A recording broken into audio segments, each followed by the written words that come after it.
Israel. Alberto Spektorovsky es profesor de ciencia política en la Universidad de Tel Aviv. Es un hombre que ha estudiado de manera muy juiciosa el conflicto palestino-israelí. Fue asesor de Shlomo Ben Ami entre el año 2000 y el año 2001 e incluso hizo parte del grupo que estuvo dialogando para tratar de encontrar salida pacífica a la tensión que se vive en esa parte del planeta de manera constante. ¿Cuáles son las perspectivas que ve él para esta guerra? Más aún después de que hace un par de días las autoridades israelíes hubieran anunciado que esta guerra no se ha acabado y que faltan meses. Profesor Spektorovsky, bienvenido a la W, buenos días. Bueno, muchísimas gracias por invitarme. ¿Qué tal ustedes? Pues bien, aunque con muchas inquietudes. Cuando desde las fuerzas de seguridad de Israel se dice que esta guerra todavía le queda mucho por delante y uno ve el avance de las tropas sobre el territorio de la Franja de Gaza, la pregunta es, ¿hasta cuándo? ¿Hasta cuándo van a aguantar, sobre todo en el Estado de Israel, los israelitas, esta acción militar que los mantiene en máxima alerta? Bueno, ojalá tuviese yo la bola de cristal como para decir hasta cuándo, pero entiendo por dónde pasa la pregunta. Si te tendría que decir así simplemente, podría decirlo hasta cuando Estados Unidos dé la orden de que esto se tiene que terminar. O sea que no, a ver, vamos a entender también qué quiere decir que esto se tiene que terminar. Me imagino que si dan la orden de que esto se tiene que terminar va a ser un impas, porque para Israel esto no se acaba hasta que el Hamas, o sea el aparato militar del Hamas y la gente del Hamas que está escondida o no escondida, pero que hace esta guerra de guerrilla urbana, termine de hacerla, o sea, hasta que levanten bandera blanca. Como eso no va a pasar muy rápidamente, entonces lo que tú mencionas, a eso fue la pregunta, es cuánto tiempo va a durar. Y mi respuesta es, yo creo que la van a seguir todo el tiempo que Israel considere que sea necesario, hasta que el presidente Biden, por asuntos, digamos, como que ustedes conocen muy bien, las elecciones en los Estados Unidos, el propio problema que tiene con su partido demócrata, ponga, digamos, un fuerte golpe sobre la mesa. Es como creo que lo había definido Thomas Friedman, tough love, ¿no? Es como diciendo amor hacia Israel, pero duro con él, es decir, párenla. Y puede llegar a pasar. Por ahora todavía se les dio cuerda larga a Israel como para proseguir la acción militar por unas 3 semanas más, pero puede llegar a haber un impasse, una detención, digamos, en unas 3-4 semanas más. Pero ya te digo, no tengo la bola de cristal, no te lo sé decir, sé más o menos por dónde están los debates acá, y yo creo que el gabinete de Israel quiere continuarla todo lo que sea necesario y Estados Unidos quiere pararla en lo antes posible. Así que ese es el estado de cuentas en el momento actual. Pero, ¿qué significa acabar con Hamas? ¿Sería asesinar a Sinwar, que se rindan? Pues, por supuesto, usted dijo que saquen bandera blanca, pero más allá que las personas, Hamas también es una ideología que va a volver a nacer. ¿Cómo se puede acabar con una ideología? No hay ningún problema con eso, que surja, que la ideología quede, que inclusive te diría más.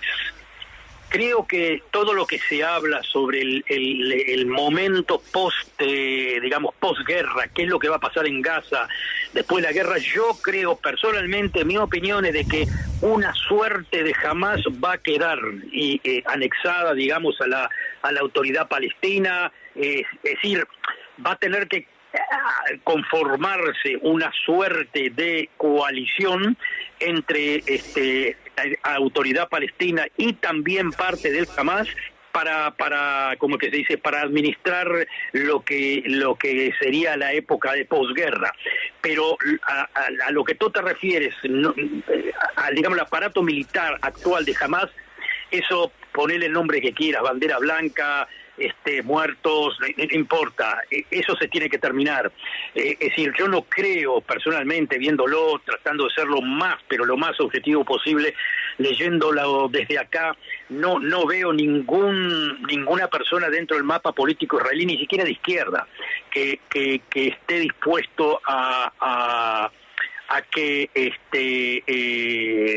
Sinwar y esta gente salga de sus ¿cómo que se dice? de sus refugios con bandera de victoria. No creo que haya alguien que pueda soportar eso, pero pensándolo nuevamente, eso también puede suceder. A ver si me explico. No creo, pero también puede suceder. ¿Qué quiere decir? Que si hay una detención por parte de los Estados Unidos, es decir, una obligación drástica a Israel de pararla, Israel la va a parar, muy probable esta gente considere que después de que Israel se retire de por lo menos una gran parte de Gaza, se entra en una negociación sobre los rehenes, y en ese caso al entrar en negociación obviamente que van a salir con bandera de victoria, que es algo que puede pasar. Yo lo escribí en un artículo en La Razón de España, como diciendo de que este conflicto o esta guerra específica no es el primer round y knockout, sino que van a haber un par de rounds. El primer round puede ser de que el Hamas se salga con una especie de victoria técnica, pero no se va a terminar ahí. Ese es el asunto. Es como yo diría, inclusive lo puse de esa forma para Israel, esto es una especie de Pearl Harbor. Es muy bien, fuimos superados, quiere decir, nos hicieron un tackle muy importante. Quizás perdamos este primer round, pero ahí no se queda.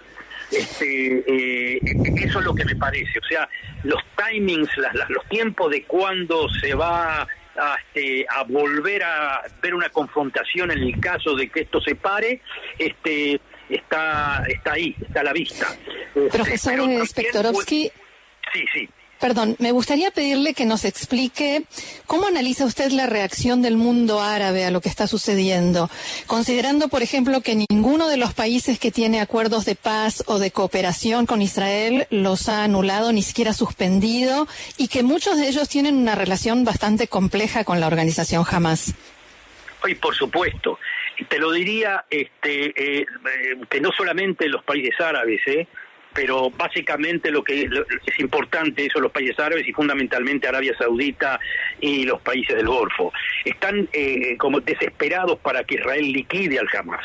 Lo único, y eso es lo importante, que quieren que lo liquide con guantes blancos, es decir, sin demasiadas víctimas, sin demasiado destrozo, pero que en definitiva no quieren ver al Hamas ni a distancia. Lo interesante es que esa es la misma posición que tiene Biden. Biden en estos momentos también está en eso, que lo destruyan a Hamas, pero por favor, con guantes blancos. Esto que están haciendo es demasiado, se les está yendo la mano. No, es decir, como diciendo como que tiene que haber alguna forma de destruir al Hamas de una forma más elegante. Yo creo que desgraciadamente no hay, pero básicamente si la pregunta va relacionada a los países árabes, sí, y ni hablemos de Egipto, que tiene los hermanos musulmanes ahí, a ver qué hizo el Sisi con los hermanos musulmanes. Los destruyó cuando ellos ganaron elecciones. ¿Qué es el Hamas sino una rama de los hermanos musulmanes? O sea que también, lo que dicen de la boca para afuera es estamos con los palestinos y esto es tremendo y esto es un asesinato y por favor Israel que la pare, en fin, etcétera, pero por abajo de la mesa están diciendo terminen con este trabajo lo antes posible, y en el momento que supuestamente Israel, y repito, el concepto de ganar y derrota es muy elusivo eso, pero digamos que sí, queda una imagen de que Israel ganó, sigue el proceso de normalización con Arabia Saudita, pero con más fuerza que antes. Así sí, que trata. Pero, profesor, ¿no será que también prolongar la guerra el mayor tiempo posible es la manera de aplazar de forma indefinida el debate en Israel sobre qué fue lo que pasó el 7 de octubre? ¿Por qué la falla de inteligencia de esa dimensión? Y que de alguna manera esa prolongación es una cosa que necesita Netanyahu para sobrevivir políticamente. 100%.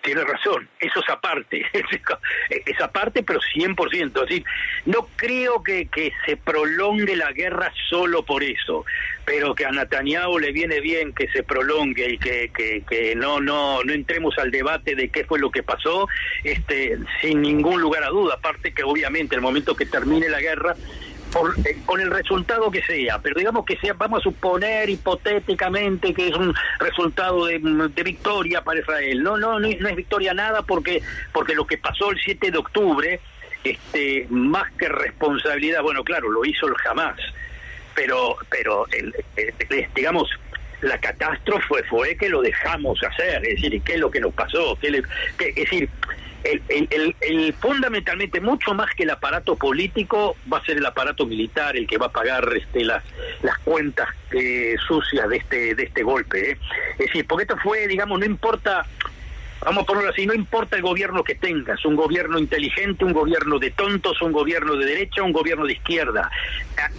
Bajo ningún concepto al aparato militar le puede pasar lo que le pasó, ¿no? No es algo inconcebible. Por eso me parece que más el problema, bueno, no sé si es problema, pero el aparato militar va a pagar el precio de este asunto. Y el gobierno... Netanyahu, como ustedes saben, es medio camaleón, sabe jugar en estas situaciones. Yo creo que tiene que caer el gobierno también, porque tenga responsabilidad o no tenga responsabilidad, él fue el primer ministro en ese momento y chao, se acabó. Ahí tiene tiene que rendir cuentas también. Y sobre todo sobre la concepción que fue, que obviamente me van a preguntar directamente qué fue lo que pasó durante todo ese tiempo, cuál fue la actitud de Israel con respecto al Hamas, y es algo que obviamente Netanyahu se equivocó, pero no solamente Netanyahu y muchísima gente del aparato de seguridad, y le voy a decir más, también yo defendía esa posición con respecto al Hamas y fracasé también, y digamos, no quiero con esto decir yo les dije, no hicieron caso, en fin, etcétera, yo también fracasé con eso. Oiga, don Alberto, le pregunto, ¿cuál es la actitud del ejército en la Cisjordania ocupada? Todos los días estamos viendo la muerte de ciudadanos palestinos y sobre todo una actitud muy dura de los colonos. ¿Cómo cree usted que hay que tratar este asunto? Porque lo de los colonos es cada día más complejo. Bueno, a mí me parece, desde mí, ahí entramos en otro detalle, otro punto, en el cual yo estoy mucho más del lado de la izquierda israelí. Sí, yo creo que ese asunto con los colonos no tendría que ir más. Inclusive me parece que la actitud de los Estados Unidos con respecto a Israel, al respecto de los colonos en la Cisjordania, está dando a entender hacia dónde va la cosa. Es decir, eso tiene que terminar, y es por eso que yo considero que este gobierno no puede proseguir, porque este es un gobierno, y le voy a decir más, no es inclusive la posición de Netanyahu. Netanyahu está en estos momentos acorralado por la gente de la derecha radical, y es todo un asunto de política interna. Es banal, completamente banal este asunto. Netanyahu, paradójicamente, siendo un conservador de primerísima línea, ha hecho movimientos en su historia política que fueron muy favorables hacia los palestinos, que inclusive el pacto de Hebrón, el reconocimiento de los estados para dos pueblos, en fin, uno puede decir, bueno, es muy poco, lo que sea, pero dentro de lo muy poco fue siempre mucho más central de derechista radical, pero está en una coalición de derecha radical, y estar en la coalición de derecha radical no es porque él la quiere, y eso lo digo constantemente, no es porque él la quiere, es porque es la coalición que tiene. Y acá hubo es un problema de política interna a Israel, que como política acá en Colombia, en España, en todos lados es lo mismo. Es decir, los políticos juegan a la supervivencia, y en el acto de supervivencia está asociado a la derecha más radical, que es lo que le da supervivencia a Netanyahu. Pero eso tiene que cambiar, y en el momento que cambie, obviamente que la política hacia los asentamientos y la política hacia los settlers va a cambiar. En ese sentido, no solo que soy muy crítico, sino que demasiado crítico, muy fuertemente crítico de la política de este gobierno de los asentamientos. Shlomo Ben-Ami, usted que trabajó con él, publicó recientemente una entrevista donde dijo que lo que es necesario es exigir el cumplimiento de los acuerdos de Oslo y devolverle la capacidad política a la autoridad palestina. ¿Qué piensa usted sobre eso? ¿Cree que este es el camino para poder visualizar una paz en un futuro? Sí, o sea, vamos a ver, quisiera que fuera así, vamos a ponerlo de esta forma, quisiera que fuera así. Y como no puede ser de otra forma en el marco, digamos, en el mundo que estamos viviendo, soy pesimista. ¿Por qué soy pesimista? Porque pasó mucha agua sobre el puente de la época en que Shlomo Ben-Ami negoció con la autoridad palestina, pasó mucho tiempo. La autoridad palestina ya tiene muy poca autoridad en estos momentos, muy poca autoridad. No creo que ni siquiera quieran entrar en administrar Gaza. La única posibilidad que pueda ser eso posible es si entra la autoridad palestina con un, digamos, si lo quieren llamar así, un Hamas 2 o un Hamas 3, digamos, gente que ideológicamente esté con el Hamas, que la verdad que desde el punto de vista ideológico no es ningún problema que quieran destruir Israel.